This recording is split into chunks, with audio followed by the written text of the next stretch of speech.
بسم اللہ الرحمن الرحیم۔ السلام علیکم دوستو۔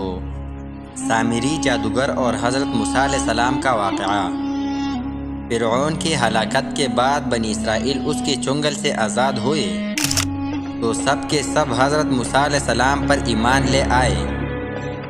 حضرت موسیٰ علیہ السلام کو خداوند کریم کا یہ حکم ہوا کہ وہ 40 راتوں کے لیے کوہ طور پر اعتکاف کرے، اس کے بعد انہیں کتاب تورات دی جائے گی۔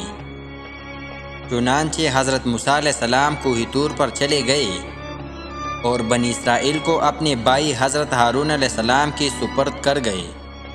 آپ علیہ السلام 40 دن تک دن بھر روزہ رکھتے اور ساری رات عبادت میں مشغول رہتے، جبکہ دوسری طرف بنی اسرائیل میں ایک شخص رہا کرتا تھا جس کا نام سامری تھا، جو طبعی طور پر نہایت گمراہ کن آدمی تھا۔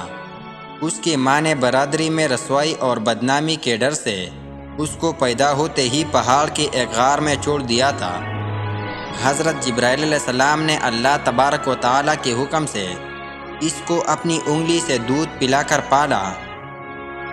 یہی وجہ تھی کہ یہ حضرت جبرائیل علیہ السلام کو پہچانتا تھا۔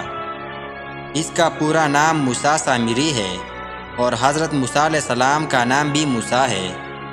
موسیٰ سامری کو حضرت جبرائیل علیہ السلام نے پالا تھا اور حضرت موسیٰ علیہ السلام کی پرورش فرعون کے گھر ہوئی تھی، مگر خدا کی شان کی فرعون کے گھر پرورش پانے والے موسیٰ خدا کے رسول ہوئے، اور موسیٰ سامری جو حضرت جبرائیل علیہ السلام کا پالا ہوا تھا وہ کافر ہوا۔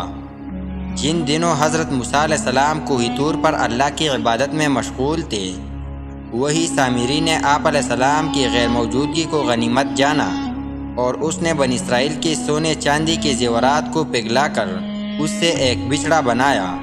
پھر حضرت جبرائیل علیہ السلام کے گھوڑے کے قدموں کی خاک جو اس کے پاس محفوظ تھی، اس نے وہ خاک بچڑے کے منہ میں ڈال دی تو وہ بچڑا بولنے لگا۔ پھر سامری نے مجمع عام میں یہ تقریر شروع کر دی کہ اے بنی اسرائیل، حضرت موسیٰ علیہ السلام خدا سے بات کرنے کے لیے کوہ طور پر تشریف لے گئے ہیں، لیکن خدا تو ہم لوگوں کے پاس آ گیا ہے، اور بچڑے کی طرف اشارہ کر کے بولا کہ یہی خدا ہے۔ اس نے ایسی گمراہ کن تقریر کی کہ بنی اسرائیل کو بچڑے کے خدا ہونے کا یقین آ گیا اور وہ بچڑے کو پوجنے لگے۔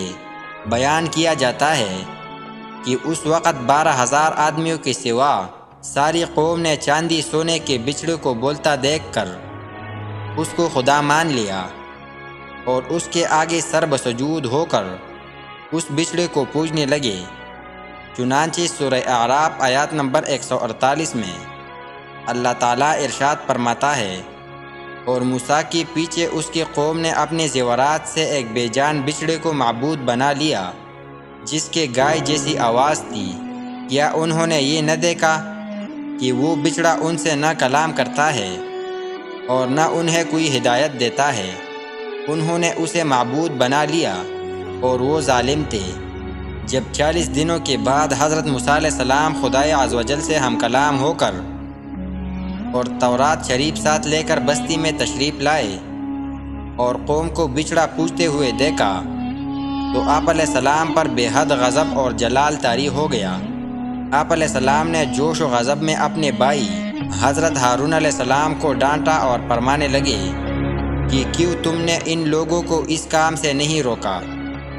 حضرت ہارون علیہ السلام معذرت کرنے لگے، جیسا کہ قرآن مجید میں سورہ اعراف آیات نمبر 150 میں ہے، اے میرے مان جائے، قوم نے مجھے کمزور سمجھا اور قریب تھا کہ مجھے مار ڈالے، تو دشمنوں کو نہ ہنسا اور مجھے ظالموں میں نہ ملا۔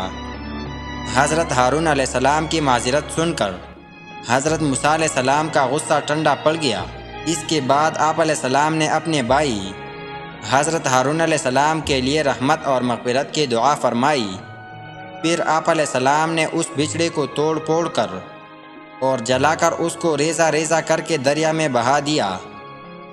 پھر اللہ تعالیٰ کا یہ حکم نازل ہوا کہ جن لوگوں نے بچڑے کی پرستش نہیں کی ہے وہ لوگ بچڑا پوجنے والے کو قتل کرے۔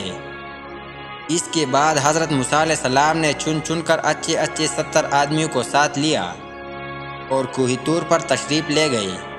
جب لوگ کوہ طور پر طلب معذرت اور استغفار کرنے لگے تو اللہ تعالیٰ کی طرف سے آواز آئی کہ اے بنی اسرائیل، میں ہی ہوں، میرے سوا تمہارا کوئی معبود نہیں۔ میں نے ہی تم لوگوں کو فرعون کے ظلم سے نجات دے کر تم لوگوں کو فرعون کے ظلم سے بچایا ہے، لہٰذا تم لوگ فقط میری ہی عبادت کرو اور میرے سوا کسی کو مت پوجو۔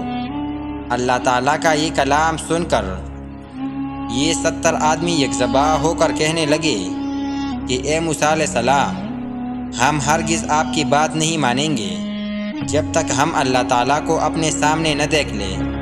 یہ 70 آدمی اپنے ضد پر بالکل اڑ گئے کہ ہم کو خدا کا دیدار کروائے ورنہ ہم نہیں مانیں گے۔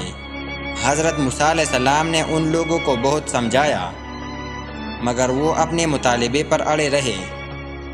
پھر اللہ تعالیٰ نے اپنے غضب و جلال کا اظہار اس طرح فرمایا کہ ایک فرشتہ آیا اور اس نے ایک ایسی خوفناک چیخ ماری کہ خوف و دہشت سے ان لوگوں کے دل پھٹ گئے اور وہ 70 آدمی مر گئے۔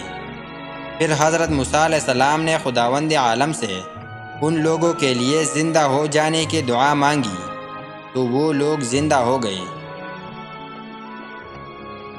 تو دوستو، اگر آپ لوگوں کو یہ ویڈیو اچھی لگی ہو تو ویڈیو کو لائک اور چینل کو سبسکرائب کرنا مت بھولیے گا۔ ملتے ہیں اگلے ویڈیو میں، تب تک کے لیے اللہ حافظ۔